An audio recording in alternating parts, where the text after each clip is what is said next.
Hello everyone, so I am back again with a new agenda, with a new video, and the agenda of this video is how to curate your CV so that you can increase your chances to make it to a good company. And this I thought of coming up with this video based on one of my recent experience at KPMG. So what happened is, since I was new to the project and I had little commitments initially into the works, so I volunteered myself to scout CVs for few of the requirements. So the requirements were for a SAS Dataflux developer and ab initio data quality developer. So based on that I was scouting CVs. So what I did is I went to LinkedIn. I posted that job description. I even created a job in LinkedIn to which a lot of people applied. I went to Facebook. I went to different groups, job groups where people joined to hunt jobs. So I in fact posted the job description there. So I seriously got a lot of applicants. For the first one, SAS Dataflux, I received almost 160 applicants, and for the second one, we are still accepting CVs on that. But the sad part is a lot of those CVs were not meeting the requirements. So if you want to go through that job description, you can see the link of that in the description below in the video, so you can go and look into it. So what happened is a lot of guys were posting their CVs which were not even very much close to the requirements. So a lot of guys do it, like when initially in my career I used to do the same, and the general ideology is okay, so the requirements are this and I'm not meeting the requirements, so what, like, let me go upload the CV there, apply for the job, and if I'm not getting shortlisted, then perhaps if they get a requirement suiting my eligibility later on, they're gonna call me, ping me, anything of that sort. But let me know, or let me inform you guys that the possibility of that being is very rare. What I felt is it's really very rare, and mostly there is a chance of this thing if you are applying to a company from their job portal, because their job portals are directly linked to a database from where they can screen out CVs based on their requirement. But if you're applying from any other third party, then the chances are very lean that they're gonna keep your CV reserved somewhere, and if any requirement comes as per your skills, they're gonna reach out to you later on.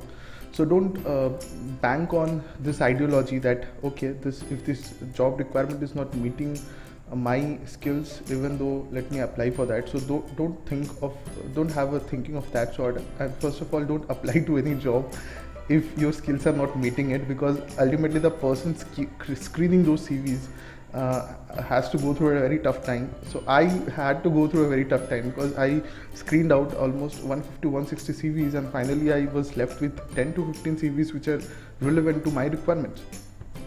So these things you should keep in mind. Few of the points that I would like to highlight is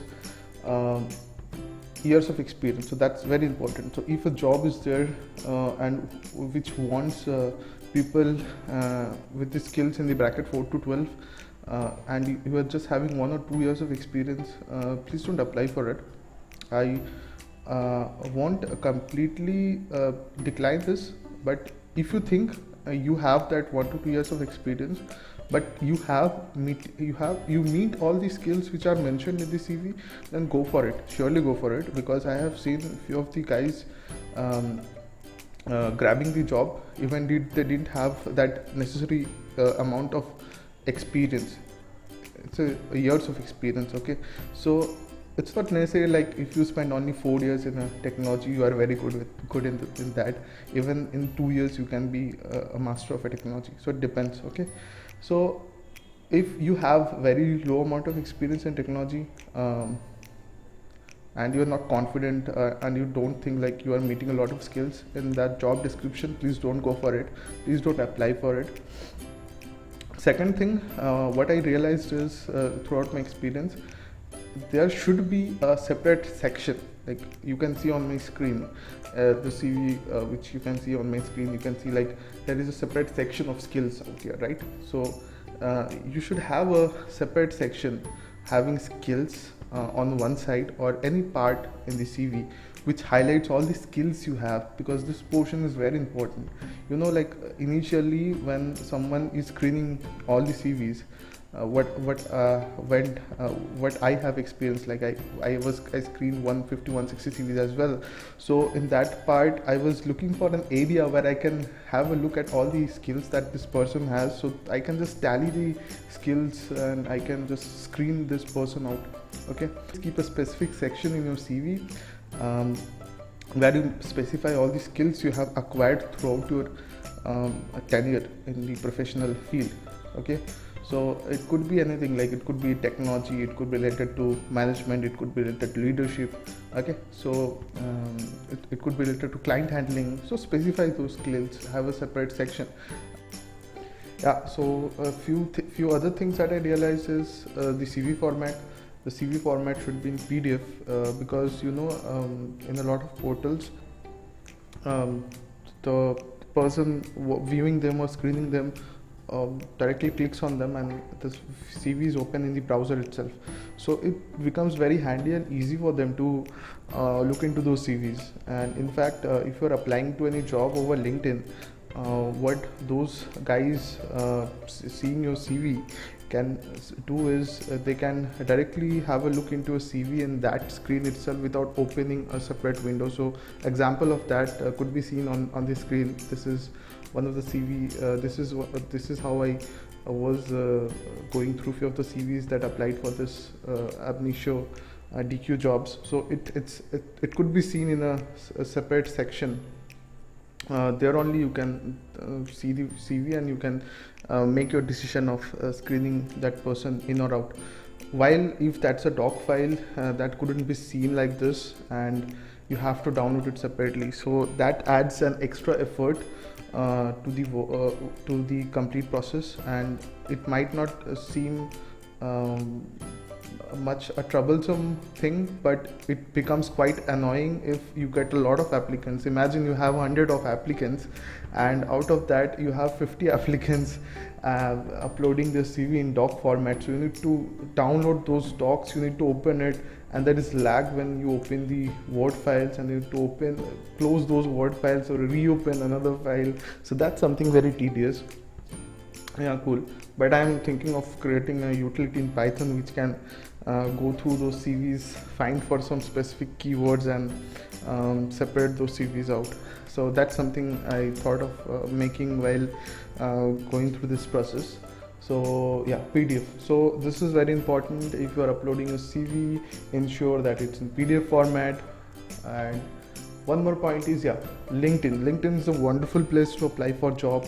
In fact, I got myself into KPMG by applying through LinkedIn, and I got a lot of calls by applying through LinkedIn itself.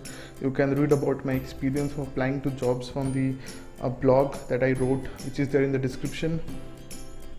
Yeah, so if you're applying through LinkedIn, I would recommend you a few things. The first thing is the headlines. So the heading that you have, which is shown just beside your name in the LinkedIn example, could be seen on the screen. So that part is very important. So if you are seeking for a job and you have certain skills, please go and specify those skills on the headings. Okay, one more thing is specify the kind of work you have done on the companies you worked on. So you can see that in the example as well.